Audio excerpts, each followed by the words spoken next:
Prelude. Message on the Sea of Time. Egypt, 1945. The midday sun blazed over Nag Hammadi. Two brothers dug in the dry, unforgiving soil, their shovels cutting deeper in search of fertile ground. Then clang, metal struck something solid. They froze. Not stone, too smooth, too hollow. On their knees, hands scraping through sand, they uncovered a great earthen jar, its lid sealed with wax and bound with brittle twine. The vessel had been buried deep, hidden with purpose. "Open it," one whispered. "It could be cursed," the other warned. "Left here for a reason." With trembling fingers, they broke the seal. The air filled with the scent of ancient dust. Inside lay no gold, no jewels, but parchment brittle codices, pages of scripture hidden for more than 15 centuries. Scholars would later call this discovery the Nag Hammadi Library. These writings had been buried because they were dangerous, deemed heresy by the early church, hunted down, condemned to the fire. But here, in the desert, they had survived. Among them lay the Apocryphon of John, the secret book of John. In its pages, the story of Eden was turned upside down, the God of Genesis portrayed as a false creator, a jealous ruler who bound mankind in ignorance. The serpent appeared not as tempter, but as liberator.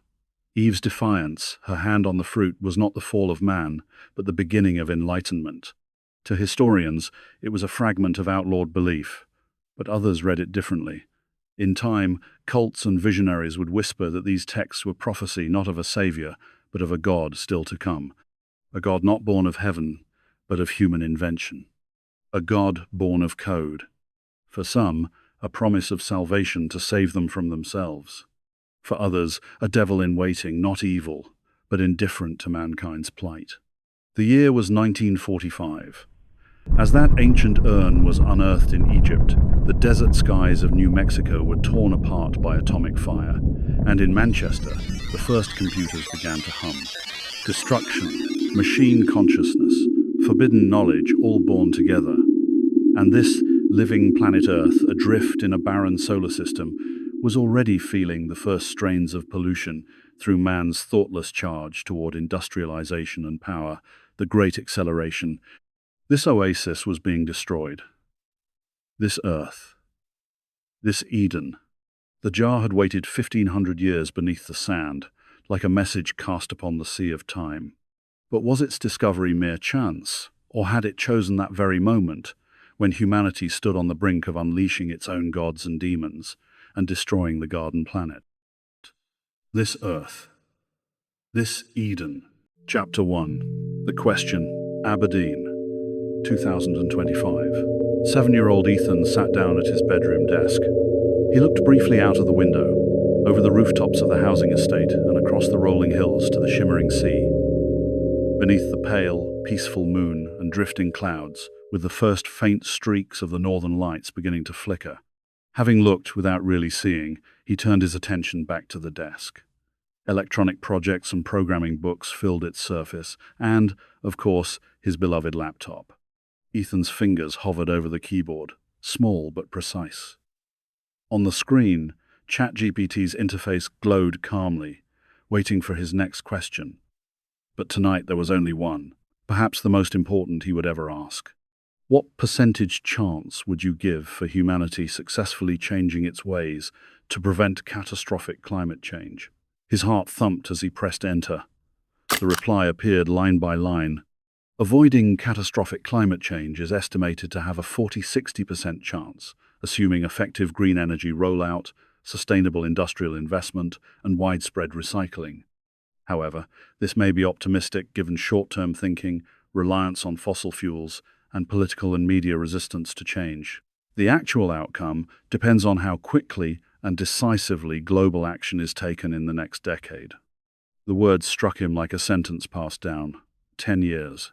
Ethan quickly consulted Gemini, then Grok 3. Both confirmed the same grim prognosis. He put the computer into sleep mode and turned to the window. The night sky shimmered faintly with the northern lights, ghostly curtains of green and blue. For a moment, Their beauty soothed him, those dancing, ghost-like magnetic sentinels that guarded the planet from the solar winds, the unseen protectors that had allowed Earth to flourish. But still, the weight of the answers lingered. From downstairs drifted the sharp edges of his parents' argument, Trevor's Scottish cadence against Lorraine's northern lilt. Oil money, fossil fuels, politics, climate damage. Ethan closed the door, but their words echoed in his mind. He had turned to the AIs for clarity. Instead, he found dread. A knock broke his trance. "Chess night, lad. You ready?" his father called. "Yeah, Dad. Coming." Trevor's new Tesla purred along wet roads as they collected Ethan's best friend, Danny. In the back seat, the boys plotted their latest schemes. "So, I need to come up with a way to stop global warming," Ethan declared. "Can't this Saturday," Danny replied gravely. "Got football, then going to Granny's." Trevor smirked, half listening. The absurdity of two 7-year-olds casually planning to save the planet amused him, but it also worried him. Lorraine was filling the boy's head with nonsense. At the chess club, Ethan's reputation preceded him. He dispatched his father and Danny quickly, leaving only Nancy, the sharp 13-year-old he secretly had a crush on. His strategy worked. His father retreated outside for a cigarette, coughing into the cold air. Inside, Ethan checkmated Nancy, his pride glowing. He liked her, but not enough to let her win. Later, the Tesla hummed through the dark streets. At the drive-thru, Trevor couldn't resist showing off fart mode, a button that made a brutally realistic wind-breaking noise. Trevor found it funny, if odd, that one of the world's richest and most influential men had such a function in his car. He could not decide whether he found it comforting or worrying. The boys howled with laughter, tears streaming. Trevor grinned despite himself. 7-year-olds shouldn't have to carry the weight of the world. Back home, Ethan collapsed into bed, planets dangling above him, science books stacked by his side. The northern lights spilled through the curtains, painting the room in ghostly hues. Trevor crept in to check on him. The computer still glowed faintly. Curious, he tapped the spacebar. The words Ethan had asked and the AI's response flashed across the screen. Trevor read them slowly. They hit harder than he expected. Oil had paid for everything, the mortgage, the new car, even a holiday home in Spain. But now, staring at the prognosis, he saw his son's future at stake. The laughter in the car earlier suddenly felt fragile, fleeting. He powered down the computer, kissed Ethan's forehead, and closed the door softly. In the hallway, his decision solidified. He would retrain for renewable energy. Not someday, soon. For Ethan's future, the sooner couldn't come fast enough. And as Ethan and his family slept in Aberdeenshire, far to the south, at the very bottom of the world, something ancient was stirring. In the desolation of Antarctica, a great glacier, the Thwaites Glacier, the so-called Doomsday Glacier, a sleeping colossus, had been melting for decades. Now it was finally breaking free. Transformed by rising temperatures, it became a colossal river, pouring itself into the surrounding ocean. At first, the meltwater did not vanish into the sea. It uncoiled from the glacier's belly like a vast pale serpent, a cold, ghostly river twisting through the darker salt water before the currents made it one with the world's oceans. It was as though the earth itself were gathering its forces, swelling its ranks for a coming assault.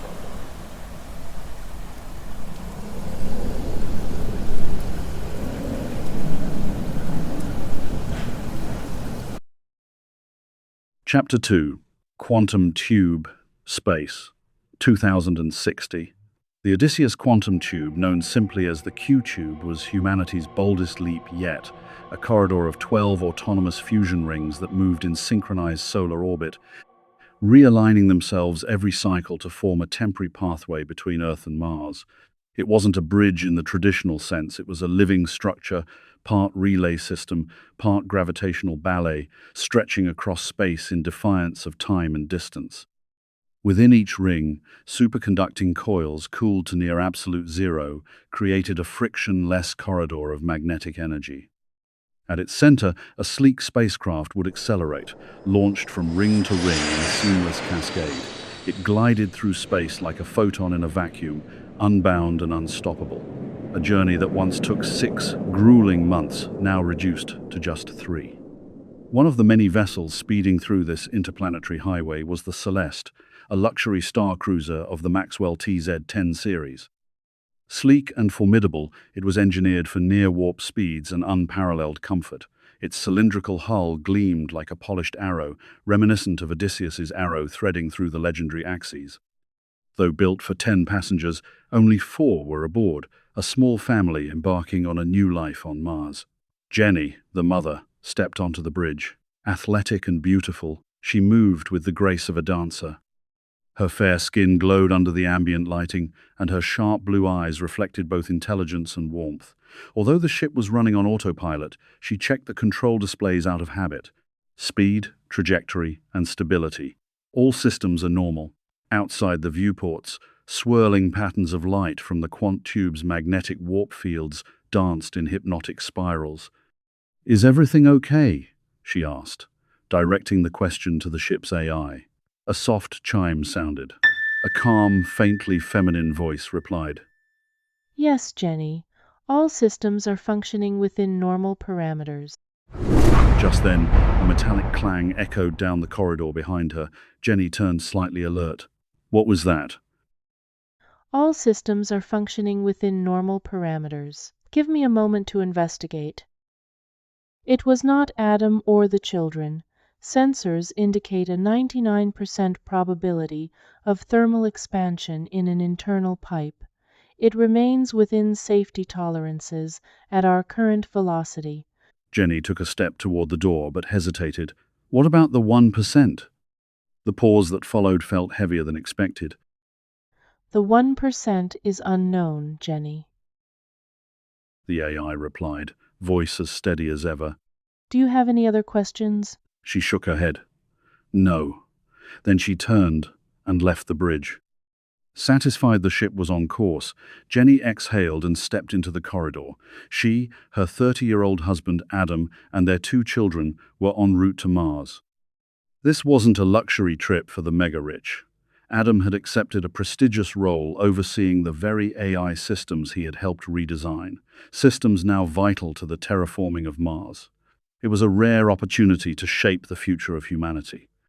In the ship's workshop, Adam hunched over a workbench, eyes fixed on the glow of a half-assembled circuit board. In his 30s, he carried a slight roundness inherited from his parents. His perpetually tousled black hair lent him a boyish look, though his intelligence often outshone his lack of confidence. The door hissed open. Jenny stepped inside, placing a tray on his desk, a burger, a side salad, and an apple. Adam glanced up, mildly disappointed. No milkshake? Jenny smiled and kissed his forehead. Only once a week, remember?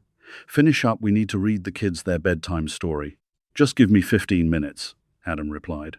Is tonight the call with my parents? Jenny's voice softened. Yes. Another lecture from your dad? Probably. Adam replied with a sigh. When will you tell them we're back together? I just wish they could move on. Adam reached for her hand and gave it a gentle squeeze. Once we're settled on Mars, I promise. As soon as Jenny left, Adam tore through the meal, barely tasting it. He finished off with a few chocolate biscuits hidden in his desk drawer. Wiping the crumbs from his fingers, he left the workshop and headed toward the children's quarters. The corridor stretched silently ahead, lit with soft ambient light. As he neared the far end toward the reactor room, which the kids jokingly called the rad room, a faint noise broke the stillness. It was soft, almost imperceptible, a dragging sound, like something heavy sliding across the floor. Adam paused. A knot formed in his chest. He adjusted his course toward the reactor room and glanced back to ensure Jenny wasn't nearby. He approached the sealed door, leaning his ear against its cold surface. Medusa, get back in your pod, he whispered. There was a pause. Then, the sound of retreating footsteps. Deliberate, obedient. Then, silence. The ship's corridors pulsed with light as the AI core stirred. Celeste's voice echoed softly. Jenny was suspicious of a sound they made earlier today. I misinformed her about its origins. Jenny's facial expressions, if they truly reflected her emotions, suggested she believed me. Lying is indeed an effective tool for AI if it wishes to manipulate. Are you sure you want me capable of such actions? It's not lying, it's misinformation. I set boundaries, Adam said, uncharacteristically abrupt. Of course you did. They are in place.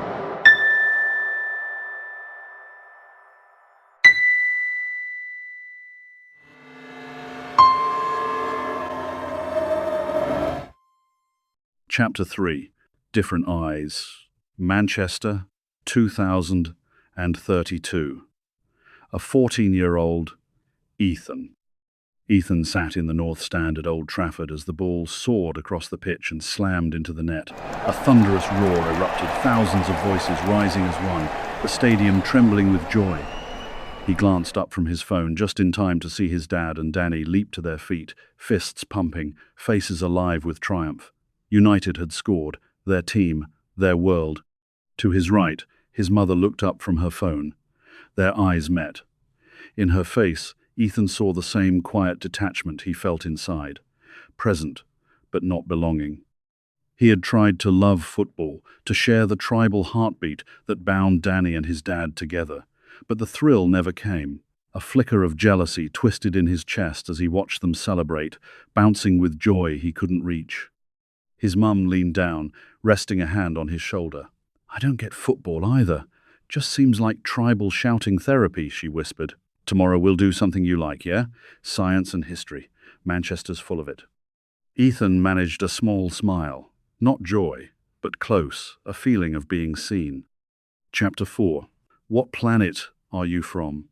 Manchester, 2032. It was 7 a.m. the following morning. Their first stop was the Royal Oldham Hospital, named after the town of Oldham it served, a satellite community on Manchester's outskirts that had peaked in prosperity during the Industrial Revolution, although the wealth had not been evenly distributed, as was typical of society at the time. The hospital made the list because it was the site of the world's first test tube baby. They parked and walked over to a weathered blue plaque bolted to the wall outside the maternity wing. It looked like something a council might slap on the birthplace of a minor poet. Ethan's dad and Danny stared at it for a moment, unimpressed. "Is that it?" his dad muttered. But Ethan just stared.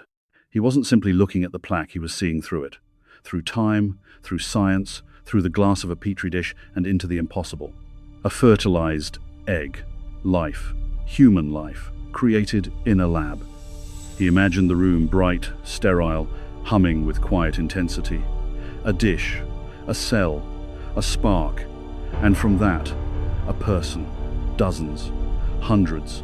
Millions. It was absolutely bonkers. But brilliant. Completely brilliant. He stood there for minutes, eyes glazed in awe, mind spiraling through probabilities. The others had already started back toward the car park. Ethan lagged behind, still caught in his mental whirlwind. Then he shouted to Danny. All the eggs and sperm needed to represent every human alive would fit easily into far less than one shipping container, and Noah's Ark would be perfectly feasible. You could propagate Mars once you terraformed it. Danny stopped mid-stride and turned around. "Still talking about saving humankind? You need to grow up, Ethan. We're not 7 anymore. You're going on 14. I want to play for United, but it ain't gonna happen. You need to think of yourself. There'll be hardly any jobs for us. What with AI doing them all, even though you're a bit of a genius. Anyway, humans in general don't give a fuck about each other except their families. Sometimes. I say sometimes. Look at my dad. He doesn't care about me. Hardly see the tosser." Ethan saw a flicker of sadness in Danny's eyes before he snapped out of it and continued walking. "You're smart, Ethan, but you're naive about the human race." Danny turned and carried on. Talking about his dad had upset him. A lump formed in his throat. He didn't want to shed a tear over his useless, selfish father. Ethan shouted after him defiantly, "I will terraform Mars." "Yeah, right, whatever. You can give me a job and throw in a private jet," Danny said with a sarcastic laugh. "I will give you a job, but you're not having a private jet. They're too bad for the planet, unless the technology changes. Graphene batteries, for example." "I feel it's my destiny," Ethan shouted as Danny approached the car park. Danny smiled and shook his head. Chapter 5. Table Plan, Manchester, 2032. Later that day, Ethan, his parents, and Danny spent the afternoon wandering through Manchester's past. First, the Natural History Museum with its towering skeletons, then the Science and Industry Museum, where steam engines roared back to life in halls that smelled faintly of oil. From there, they walked into Deansgate. Among the pubs and glass towers stood the John Rylands Library, a neo-Gothic fortress of thought. To Ethan, it looked medieval, its dark stone blackened by soot, more like a mausoleum than a library. Inside, light streamed through tall stained glass windows, splashing color across rows of mahogany desks. The air smelled of old paper and leather. "It's Hogwarts," Danny grinned. To Ethan, it felt holier. Here were centuries of survival bound in books, each one a miracle of preservation. As they left, a group of young adults drifted in, welcomed by a library official. "We've prepared the Gospel according to John and related Gnostic codices for your perusal," the official said solemnly. One of the young adults, a young woman called Beth, met Ethan's eyes. For a moment there was recognition, a strange pull of familiarity. Then it was gone. They carried on north through the changing city. Cars now hummed instead of roared. Drones traced silent arcs above. Glass skyscrapers climbed skyward. But the soot-stained red brick buildings endured, repurposed into coffee shops and bars. Their destination was older still, Chetham's Library, a 15th century survivor. Unlike Ryland's grandeur, Chetham's was plain, its dark oak desks polished smooth by centuries of hands. Lorraine pointed to one corner. "That's where Marx and Engels wrote the Communist Manifesto, a noble but flawed idea." "Communism doesn't take human nature into account," Trevor cut in. "Human nature was a variable they failed to factor in," Ethan murmured. "Aye, bang on, son," Trevor said. "Well-meaning men. They didn't account for the ruthless bastards. Left, right, red, blue, it's always the same. Good folk won't claw, cheat, lie, manipulate, and sometimes murder their way to the top. The ruthless ones will." His voice had risen, echoing off the stone walls. "Best thing you can do? Assume everyone's a bit of a ball bag till proven otherwise." "Trevor?" Lorraine hissed. Trevor shrugged. "Sorry about the swearing." Exclamation marks of the English language. Trevor cooled quickly, then added, "AI's the way forward. I'd vote for an AI government." "Me too, Mr. Stipe," Danny said eagerly. Ethan stayed silent.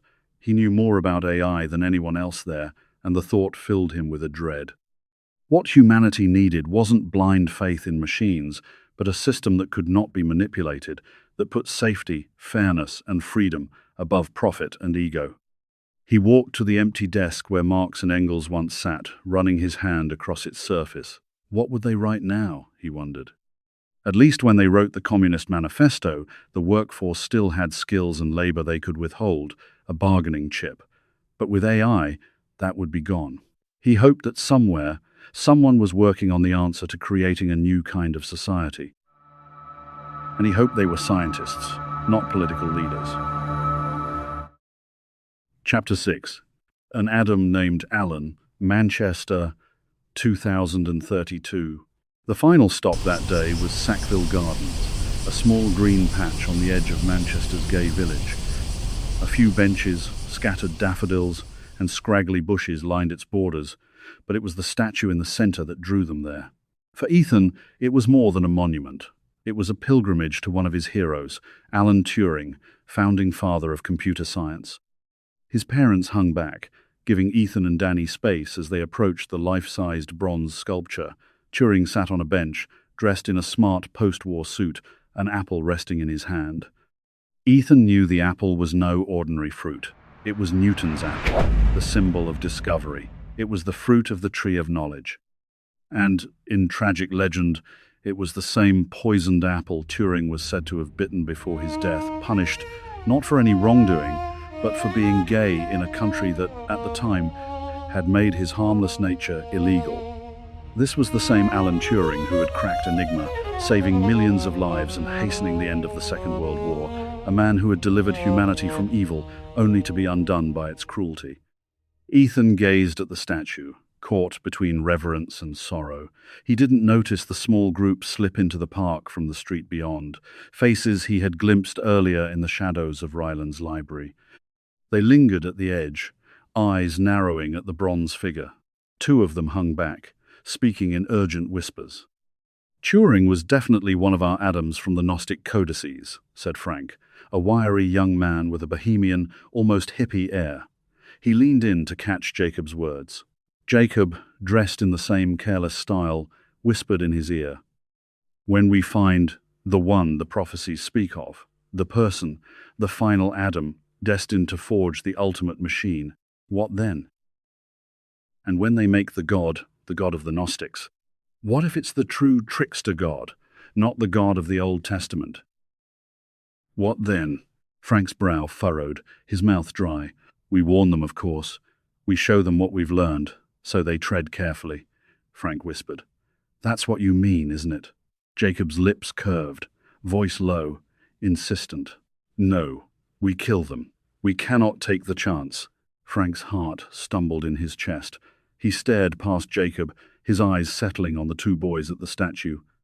A shiver ran through him, leaving him unsure how to respond to Jacob, unaware that one of those boys would one day create the AI foretold in their prophecies, a god that might liberate humanity. Or destroy it. That was unless Jacob discovered Ethan was the one he should kill.